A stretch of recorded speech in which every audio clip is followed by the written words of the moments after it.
Hello? Hello? Please, I know you can hear us. We are trapped here in the spaces between worlds.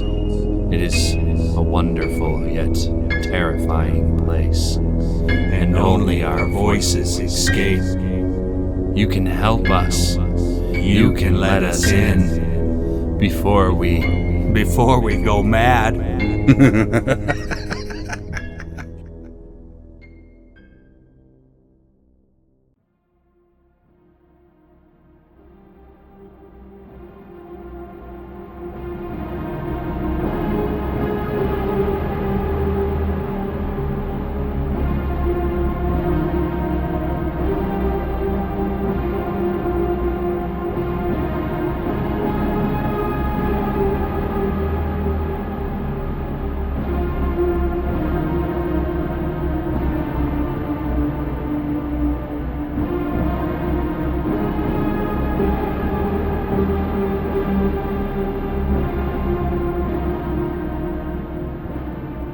My Zombie Valentine whispers sweet nothings in my ear. I'm falling apart without you, my dear. She calls me on the telephone every Valentine's Day, her voice more and more garbled each time. Why do I answer the phone? Why haven't the worms eaten her tongue and vocal cords yet? Why does she haunt me? I won't leave you in suspense. The answer is quite simple. It's because I killed her on Valentine's Day 6 years ago. She was my first love and my first kill, my Zombie Valentine. She was beautiful in life and more so in death. I couldn't bring myself to desecrate her pale, lifeless beauty.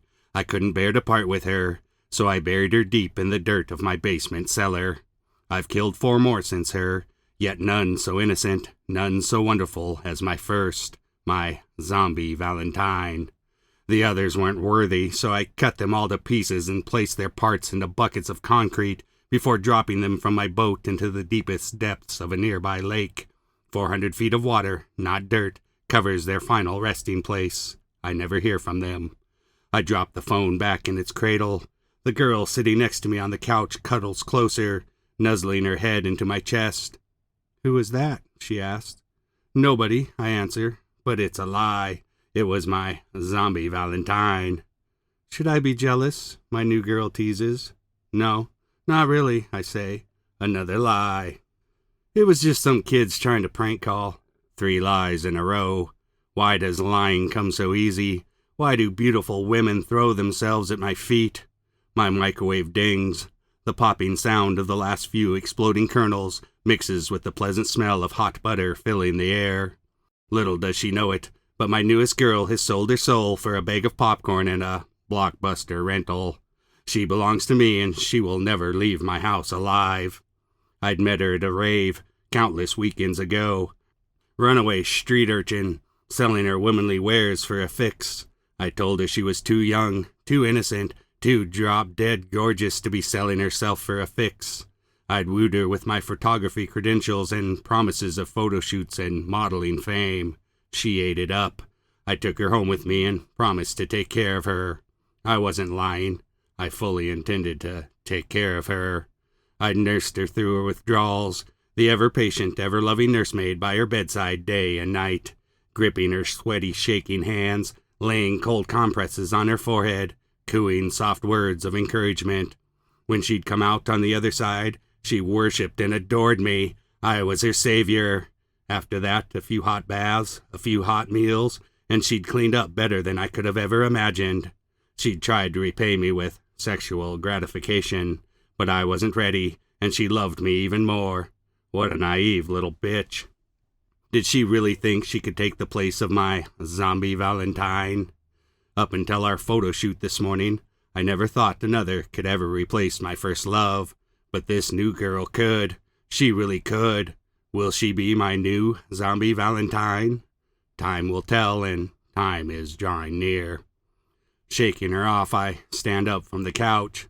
"You put in the movie and I'll get the popcorn." "Yes, Daddy," she giggles. I turn on her harshly, jabbing my pointer finger like a bayonet.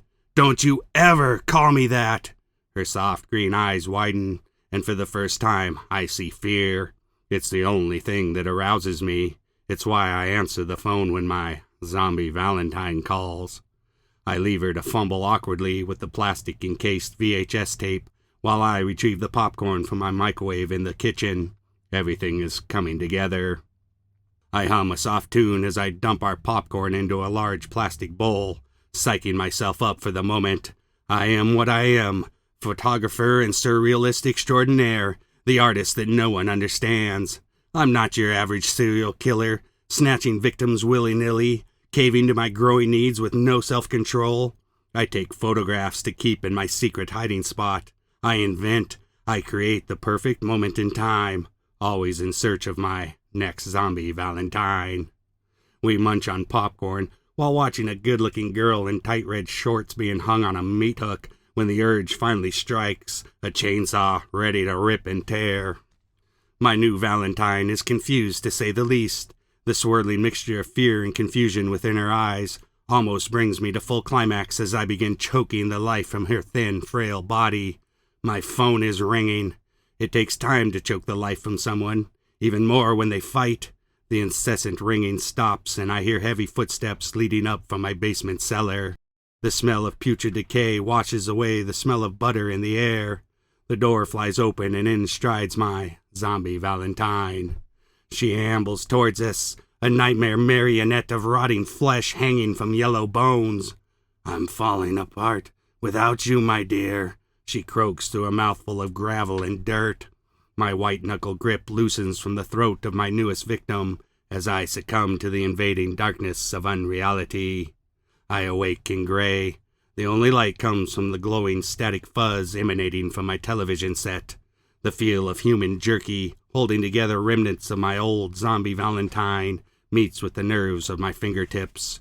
We are cuddled up together in the cushy embrace of stuffed cushions. Where's my new Valentine? I managed to ask. Hush now, darling. Don't you worry. I took care of her. She's resting now where I once laid. Did you really think you could replace me? I'm your only Valentine. Yet even as her garbled words fill my ears with insanity, the phone beside the couch begins to ring.